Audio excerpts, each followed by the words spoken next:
Olá, que bom que você está de volta com a gente para o programa Adoração em Família de hoje. Estudando agora o capítulo 24 do livro Mente, Caráter e Personalidade, volume 1.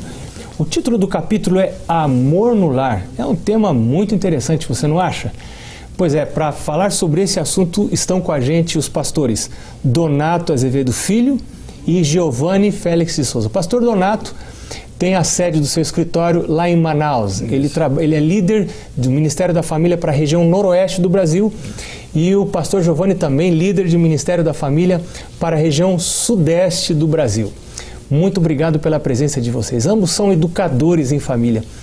Pastor Giovanni, eu sei que você gosta de falar muito sobre culto da família.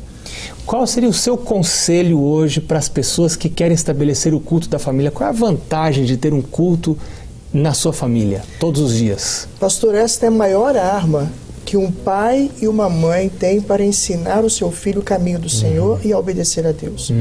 Quando os filhos veem os seus pais ajoelhados em espírito de oração, eles não imaginam a importância, o exemplo.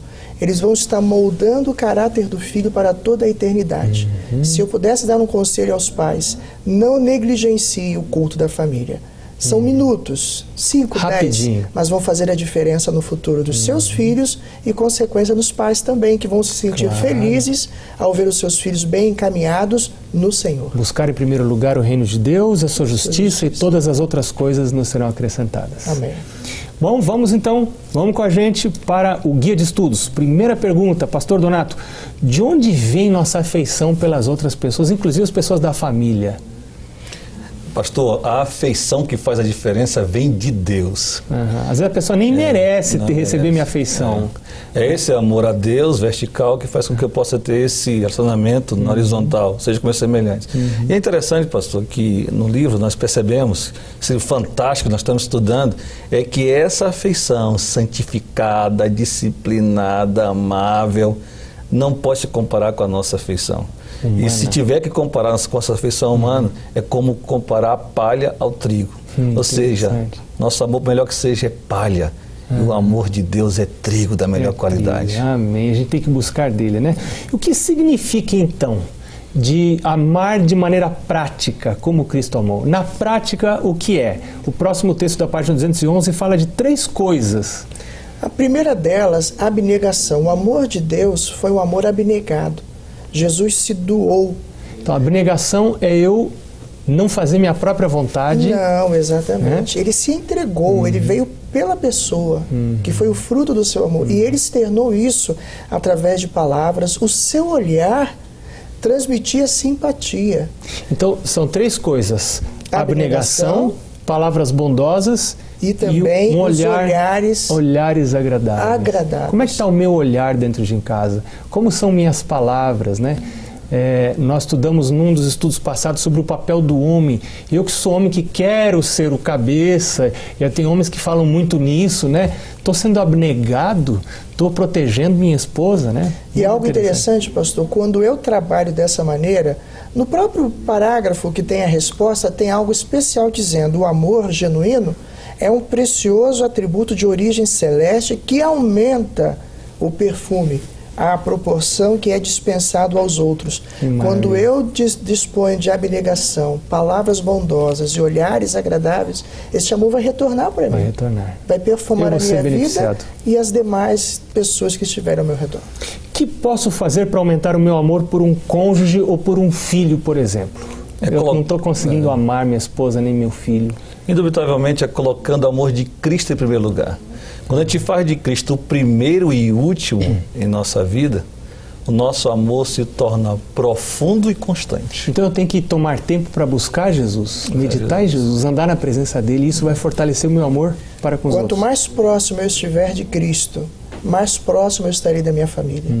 Porque é Cristo que vai me dar esse amor. O amor não é um sentimento. Então, é uma questão espiritual.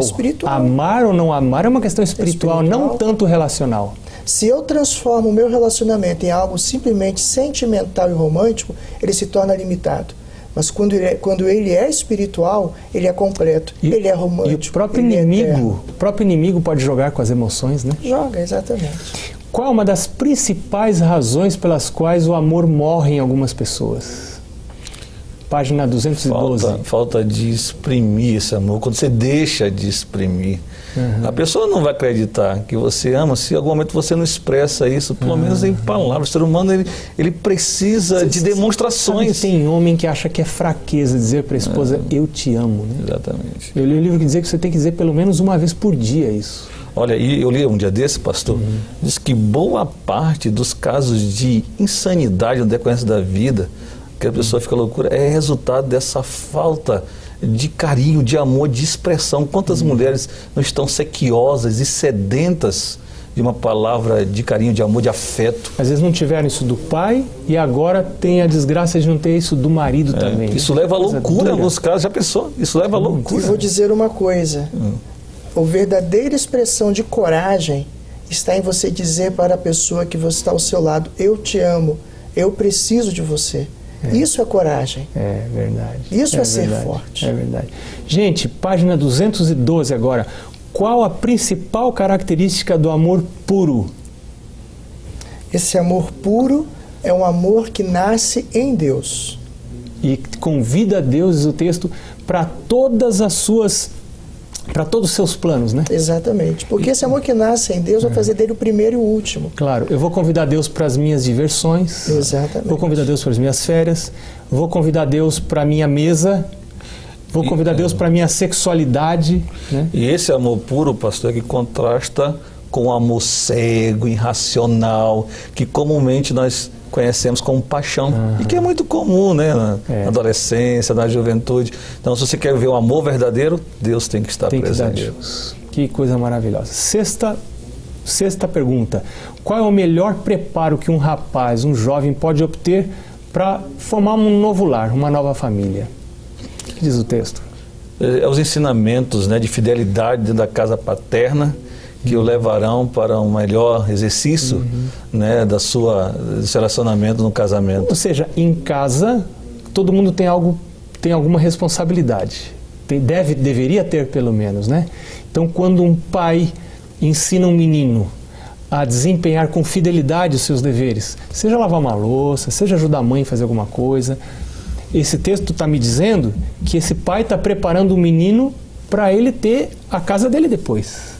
Concordam com isso? E deixa eu dizer uma coisa, às vezes a própria mãe preocupada, não, isso não é trabalho de menino, não é? Mãe, o filho precisa aprender a cuidar dos deveres de casa, isso não é vergonha. Claro. Lavar uma louça, varrer uma casa, não é? Isso vai ensiná-lo a ser uma pessoa responsável. Vai ensinar a respeitar a mãe e o pai. Isso é muito importante. E a gente volta agora para a questão de exprimir o amor. Você tem que separar admiração de amor. Dizer para a esposa que a comida estava gostosa é admiração. Mas dizer que você vai lavar a louça, isso é amor. Isso é amor. É verdade. Bom, tem um outro texto na página 214 que fala de uma esposa, de um marido que tinha uma esposa muito sensível, muito retraída. Como que deve agir um marido que tem uma esposa desse jeito? Aí ele entra como cabeça, aí ele vai agir como cabeça, ele tem que cuidar dessa esposa, ele tem que admirá-la, tem que valorizá-la. Protegê-la. Protegê-la. Pastor, já que você conhece esse assunto interessante, que diz que aquele marido pensava que estava abafando, ele estava abafado. Porque ele disse que a sua esposa, ele não era digno da sua esposa. Ah, diz isso no texto. Né? Ela era demasiada boa para ele. Demasiadamente. E ele não sabia valorizar. Em quantos casamentos acontece a gente vê assim, alguns maridos têm esposas sensíveis retraídas e ficam expondo, ridicularizando ela na frente das pessoas, pondo ela em situações difíceis, às vezes em particular criticando, né? Então, essa não é a função do marido como Deus planejou para ser o cabeça em proteção, cabeça em abnegação, cabeça em cuidado, em amor, em exemplo, em retidão nos princípios, como sacerdote da casa. Cuidar da sua família. Cuidar da família. Cabeça cuida. Verdade. Bom, e a última pergunta do nosso guia de estudos para essa lição de hoje é: qual a primeira lição de vida cristã que uma mãe pode ensinar para uma criança? Ensinar a obedecê-la. Como Deus disse, se você não consegue amar as pessoas que estão perto, você vai amar aquelas que não vêm? Se eu quero também que os meus filhos sejam fiéis a Deus, eu tenho que ensinar a eles o valor da obediência. E a primeira pessoa e mais influente sobre ele é a mãe. E o filho precisa aprender a obedecer à sua mãe. Quando ele obedece, ele está se preparando para a obediência ao Senhor. Claro, claro. Nós estudamos na lição de hoje princípios que desenvolvem o amor no lar e preservam o amor no lar. Deus está nos convidando para buscar esse amor da parte de Deus. E nós convidamos você para estar com a gente no próximo programa Adoração em Família. O título do capítulo 25, que é o que vamos estudar, é Amor e Sexualidade na Vida Humana. Deus abençoe você. Nos encontramos no próximo programa. Até lá.